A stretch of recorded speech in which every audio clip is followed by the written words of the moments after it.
ನಾನು ಕೂಡಲೇ ಇಲ್ಲಿಗೆ ಬಂದು ಆ ಸ್ಥಳದಲ್ಲಿ ಆ ರಕ್ತ ಹರಿತಾ ಇದ್ದನ್ನ ಕಣ್ಣಾರೆ ಕಂಡಿದ್ದೀನಿ. ಆ ಕೆಚ್ಚಲನ್ನ ಕಟ್ ಮಾಡಿರುವಂತ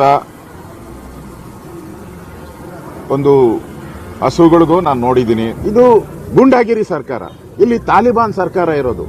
ಸಿದ್ದರಾಮಯ್ಯನವರು ಈ ಓಲೈಕೆ ರಾಜಕಾರಣ, ಓಲೈಕೆ ಮಾಡೋದು ನೋಡಿ. ಇಷ್ಟಾದ್ರೂ ಸಿದ್ದರಾಮಯ್ಯನ ಬಾಯಿನಲ್ಲಿ ಒಂದೇ ಒಂದು ವರ್ಡು, ತನಿಖೆ ಮಾಡ್ತೀರಿ, ಸೂಕ್ತ ಕ್ರಮ ತೆಗೆದುಕೊಳ್ತೀರಿ. ಬೇರೆ ಏನಾಗಿದ್ರೆ, ಅದೇ ಮುಸಲ್ಮಾನರಿಗೆ ಏನಾಗಿದ್ರೆ ಪಂಚೆ ಎತ್ಕೊಂಡು ಬಂದ್ಬಿಡ್ತಾ ಇದ್ರಿ. ಇವಾಗ ಯಾಕೆ ಬರ್ತಾ ಇಲ್ಲ ನೀವು? ಇವಾಗ ಯಾಕೆ ಬರ್ತಾ ಇಲ್ಲ? ಇದು ನಿಮ್ಮ ತಾರತಮ್ಯ ನೀತಿ. ಹಿಂದೂಗಳಿಗೊಂದು ಮುಸ್ಲಿಮರಿಗೊಂದು ತಾರತಮ್ಯ ಮಾಡಿ ಎರಡು ಕೋಮುಗಳನ್ನ ಒಡೆಯುವಂತ ಕೆಲಸವನ್ನ ನೀವು ಮಾಡಿದಿರಾ. ವೋಟ್ ಬ್ಯಾಂಕ್ ಪಾಲಿಟಿಕ್ಸ್ ಮಾತ್ರ ಮಾಡಿದಿರಾ. ನಾವ್ಯಾರು ಎದರಲ್ಲ.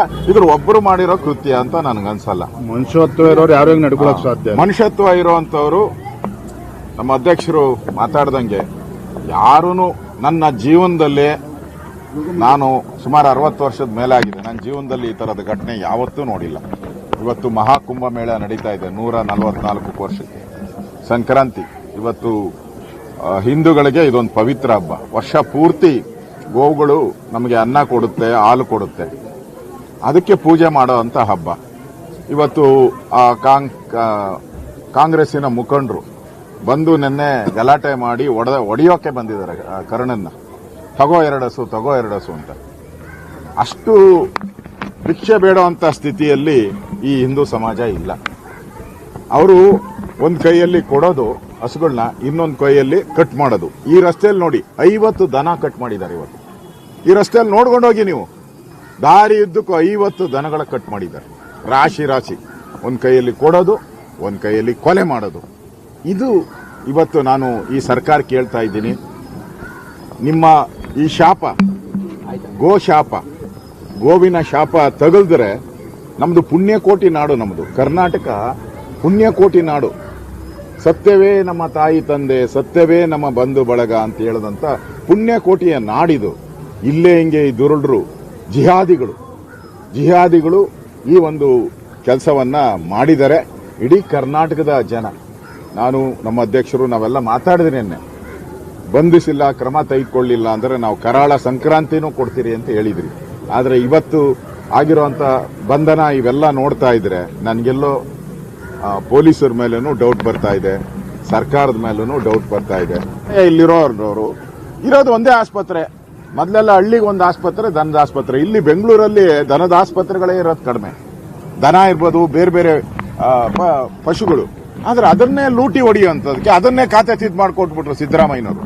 ಖಾತೆ ಕಂದಾಯ ಎಲ್ಲ ತಿದ್ದುಪಡಿ ಮಾಡಿ ಅದನ್ನ ವಕ್ಫ್ ಬೋರ್ಡ್ಗೆ ಕೊಟ್ಬಿಟ್ರು. ಅದರ ವಿರುದ್ಧ ಹೋರಾಟ ಮಾಡದಲ್ಲಿ ಮುಂಚೂಣಿಯಲ್ಲಿದ್ದವನು ನಮ್ಮ ಕರ್ಣ.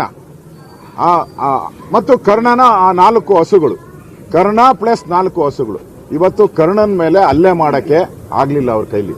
ಕರ್ಣನ್ಗೆ ಎಚ್ಚರಿಕೆ ಕೊಡ್ತಾ ಇದ್ದಾರೆ, ನಿನ್ನ ಹಸುಗಳನ್ನ ನಾವು ಕತ್ತರಿಸಿದಿರಿ, ಮುಂದೆ ಒಂದಿನ ನಿನಗೂ ಈ ಒಂದು ಕೃತಿ ಆಗುತ್ತೆ ಅನ್ನೋ ಒಂದು ಎಚ್ಚರಿಕೆಯನ್ನ ಕೊಟ್ಟಿದ್ದಾರೆ. ನಾವೆಲ್ಲ ಕೂಡ ಈ ಒಂದು ಕೃತ್ಯದ ಹಿಂದೆ ಇರೋರನ್ನ, ಯಾರಿದಾರೋ ಅವ್ರನ್ನ ಕ್ರಮ ತೆಗೆದುಕೊಳ್ಬೇಕು. ಇದು ಯಾರೋ ಒಬ್ಬರು ಮಾಡಿರೋ ಕೆಲಸ ಅಂತ ಅನ್ಸಲ್ಲ. ಇಡೀ ಹಿಂದೂ ಸಂಘಟನೆ, ಇಡೀ ಬಿಜೆಪಿ ಇದ್ರ ಪರವಾಗಿ ನಿಲ್ಲುತ್ತೆ. ನಾವು ಇಡೀ ರಾಜ್ಯಾದ್ಯಂತ, ಈಗಾಗಲೇ ಹಿಂದೂ ಸಂಘಟನೆಗಳು ರಾಜ್ಯಾದ್ಯಂತ ಹೋರಾಟಕ್ಕೂ ಕರೆ ಕೊಟ್ಟಿದ್ದಾರೆ. ನಾವು ಅವ್ರ ಜೊತೆ ನಿಲ್ತೀರಿ. ಈ ಧರ್ಮಯುದ್ಧ ಇದೊಂಥರ ಧರ್ಮಯುದ್ಧ. ಸಿದ್ದರಾಮಯ್ಯನವರು ಈಗ ಕೊಟ್ಟಿದ್ದಾರೆ. ಈ ಹತ್ಯೆ ಮಾಡೋ ಮುಖಾಂತರ ಸಿದ್ದರಾಮಯ್ಯನವರು ಈ ಧರ್ಮಯುದ್ಧಕ್ಕೆ ನಾವು ಚಾಲನೆಯನ್ನ ಕೊಟ್ಟಿದ್ದೀರಿ. ಇನ್ನು ಮುಂದೆ ಈ ಧರ್ಮಯುದ್ಧವನ್ನ ಮುಂದುವರಿಸಿಕೊಂಡು ಹೋಗ್ತೀರಿ. ಯಾವುದೇ ಈ ರೀತಿ ಗೋವುಗಳನ್ನ ಹತ್ಯೆ ಮಾಡುವಂತದ್ದನ್ನ ನಾವು ಖಂಡಿಸ್ತೀರಿ.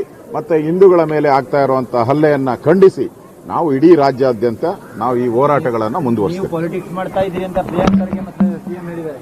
ಇದು ಪಾಲಿಟಿಕ್ಸ್ ತಗೊಂಡು ಹೋಗ್ತಿದ್ದೀರಾ? ಇದು ಆಶ್ರಯ ವಿಚಾರ ಅಂತ ಅಲ್ಲ, ಈಗ ಪಾಲಿಟಿಕ್ಸ್ ಮಾಡುವಂತದ್ದು ಆ ಕಾಂಗ್ರೆಸ್ಸಿನ DNA ಅಲ್ಲೇ ಬಂದ್ಬಿಟ್ಟಿದೆ. ಹಿಂದೆ ಬ್ರಿಟಿಷರು ಅಧಿಕಾರ ಬಿಟ್ಟು ಹೋಗುವಾಗ ಬಳುವಳಿ ಕೊಟ್ಟಿದ್ದೇನು? ನೆಹರು ಅವರಿಗೆ ಬಳುವಳಿ. ಯಾಕಂದ್ರೆ ಬ್ರಿಟಿಷರಿಗೆ ಗೊತ್ತಲ್ಲ, ಬ್ರಿಟಿಷರು ನೆಹರು ಅವರ ಸಂಬಂಧ ಹೆಂಗಿತ್ತು ಅಂತ ಇಡೀ ಪ್ರಪಂಚಕ್ಕೆ ಗೊತ್ತಿದೆ. ಅದರಿಂದ ಬಳುವಳಿ ಕೊಟ್ಟಿದ್ದಾರೆ. ಇವರಿಗೆ ರಾಜಕಾರಣ ಮಾಡೋದು, ಒಡೆದಾಡುವಂತ ನೀತಿಯನ್ನ ಅವರು ಬಳುವಳಿಯಾಗಿ ಕೊಟ್ಟಿದ್ದಾರೆ. ಕಾಂಗ್ರೆಸ್ಸಿನ DNA ಅಲ್ಲೇ ಅದು ಬಂದ್ಬಿಟ್ಟಿದೆ. ನಾವಿಲ್ಲ. ನರೇಂದ್ರ ಮೋದಿ ಅವರು ಏನ್ ಹೇಳಿದ್ದಾರೆ, ಸಬ್ಕಾ ಸಾಥ್ ಸಬ್ಕಾ ವಿಕಾಸ್, ಆ ಉದ್ದೇಶದಡಿಯಲ್ಲಿ ನಾವು ನಡೆಯುವಂಥವ್ರು. ಆ ದೃಷ್ಟಿಯಿಂದ ನಾವು ರಾಜಕಾರಣ ಮಾಡಲ್ಲ. ನೀವು ರಾಜಕಾರಣ ಮಾಡಿಲ್ಲ ಅಂದ್ರೆ ಯಾಕೆ ಅವ್ರನ್ನ ಕ್ರಮ ತೆಗೆದುಕೊಂಡಿಲ್ಲ? ಇದರಲ್ಲಿ ಸರಿಯಾದಂತ ತನಿಖೆ ಆಗಬೇಕು. ಇದನ್ನ ಎಲ್ಲೋ ಒಂದ್ ಕಡೆ ನೋಡಿ, ನೀವೇ ಯಾರಾದ್ರೂ ಈಗ CT ರವಿಯನ್ನ ಕರ್ಕೊಂಡೋಗಿ ಅರೆಸ್ಟ್ ಮಾಡಿದ ತಕ್ಷಣ ಕಬ್ಬನ್ ಗದ್ದೆಯಲ್ಲಿ ಇಡ್ತೀರಾ? ಫಾರೆಸ್ಟ್ ಅಲ್ಲಿ ತಗೊಂಡೋಗಿ ಹಿಡಿತೀರಾ? ಕ್ವಾರಿಯಲ್ಲಿ ತಗೊಂಡೋಗಿ ಹಿಡಿತೀರಾ? ಇವನ್ನ ಅರೆಸ್ಟ್ ಮಾಡ್ತಾರೆ, ಅರ್ಧ ಗಂಟೆಗೆ ತಗೊಂಡೋಗಿ ಕೋರ್ಟ್ ಅಲ್ಲಿ ಪ್ರೊಡ್ಯೂಸ್ ಮಾಡಿ 12 ದಿನ ಜೈಲಿಗೆ ಕಳಿಸ್ಬಿಡ್ತಾರೆ. ಎನ್ಕ್ವೈರಿ ಏನ್ ಮಾಡ್ತಾರೆ ಅವಾಗ? ಈಗ ಬೇರೆಯವ್ರನ್ನೆಲ್ಲರನ್ನು ನೀವು ಈಗ ಏನೇನ್ ಕೇಸ್ಗಳು ಆಗಿದೆಯಲ್ಲ, ಬೇರೆ ಬೇರೆ ಕೇಸ್ಗಳು ಆಗಿದೆ, ಆ ಸಂದರ್ಭದಲ್ಲಿ ಏನ್ ಅರ್ಜಿಗಳ ಮೇಲೆ ಅರ್ಜಿ ಸ್ಪೆಷಲ್ ಪಬ್ಲಿಕ್ ಪ್ರಾಸಿಕ್ಯೂಟರ್ ಹಾಕ್ಬಿಟ್ಟು ಪೊಲೀಸ್ ಕಸ್ಟಡಿಗೆ ಕೇಳ್ತಾರೆ. ಇಲ್ಲಿ ಕೇಳೇ ಇಲ್ಲ. ಪೊಲೀಸ್ ಇಲಾಖೆ ಕಸ್ಟಡಿಗೆ ಕೇಳಬೇಕಾಯ್ತು ಏನು ಅವನ್ನ ತನಿಖೆ ಮಾಡಕ್ಕೆ, ಕಸ್ಟಡಿಗೆ ಕೇಳಿಲ್ಲ. ಅಂದ್ರೆ ಎಷ್ಟು ಜಾಣರಿದ್ದಾರೆ, ಎಷ್ಟು ಜಾಣರು. ನಮ್ಮ ಕಮಿಷನರ್ ಇಲ್ಲೇ ಇದ್ದಾರೆ, ನಮ್ಮ ಹಳೆ ಕಮಿಷನರ್. ಎಷ್ಟು ಜಾಣರಿದ್ದಾರೆ, ನೀವು ಹೇಳ್ತಿದಂಗೆ ಭಾಸ್ಕರ್ ಸರ್ಗೆಲ್ಲ ಅರ್ಥ ಎಷ್ಟು ಜಾಣರಿದ್ದಾರೆ ನೋಡಿ. ಅದನ್ನ ಮುಚ್ಚಾಕುವಂತ ಪ್ರಯತ್ನವನ್ನ ಮಾಡ್ತಾ ಇದ್ದಾರೆ. ಇದು ಒಳ್ಳೇದಲ್ಲ.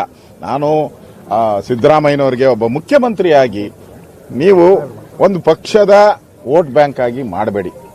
ಇತಿಹಾಸದ ದಾಖಲೆಗಳಲ್ಲಿ ಯಾರು ಮುಖ್ಯಮಂತ್ರಿಗಳಿದ್ರು, ರಾಮಕೃಷ್ಣ ಹೆಗಡೆ ಇದ್ರು, ಕೆಂಗಲ್ ಹನುಮಂತಯ್ಯನವರಿದ್ರು, ಎಂತೆಂಥ ಮುಖ್ಯಮಂತ್ರಿಗಳು ನಾವು ನೋಡಿದಿರಿ. ನೀವು ಕೂಡ ಈ ಕೆಟ್ಟ ಪರಂಪರೆಯನ್ನ ಹಾಕಿ ಹೋಗೋ ಕಾಲದಲ್ಲಿ ನೀವು ಔಟ್ ಗೋಯಿಂಗ್ CM ನೆನ್ನೆನೆ ಹೇಳ್ಬಿಟ್ಟಿದ್ದೀರಾ ನೀವು ಏನಂತ, ತ್ಯಾಗ ಮಾಡಬೇಕು ಅಂತ. ಆ ತ್ಯಾಗ ಮಾಡೋ ಮುಂಚೆ ಈ ಗೋವುಗಳಿಗೋಸ್ಕರ ನಿಮ್ಮ ಒಂಚೂರು ತ್ಯಾಗ ಮಾಡಿ. ಯಾಕಂದ್ರೆ ನಿಮ್ಗೆ ಇಡೀ ಜೀವನ ಹಾಲು ಕೊಟ್ಟಂಥದ್ದು. ನಿಮ್ಮ ಮನೆಯಲ್ಲಿ ನಿಮ್ಮ ತಾಯಿಗೆ ಹೇಗೆ ಹಾಲು ಕೊಟ್ಟರೋ ಅದೇ ರೀತಿ ನಿಮ್ಮ ಜೀವನ ಪೂರ್ತಿ ಹಾಲು ಕೊಟ್ಟಂತ ಒಂದು ಪ್ರಾಣಿ ಇದು ಗೋವು, ದೇವತೆ. ಇದಕ್ಕೆ ಮೋಸ ಮಾಡಿ ಹೋಗ್ಬೇಡಿ. ಹೋಗೋವಾಗ ಎಕ್ಸಿಟ್ ಆಗೋವಾಗ ನ್ಯಾಯ ಕೊಟ್ಟು ಹೋಗಿ ಅಂತೇಳಿ ನಾನು ಮುಖ್ಯಮಂತ್ರಿಗೆ ಆಗ್ರಹವನ್ನ ಮಾಡ್ತೇನೆ.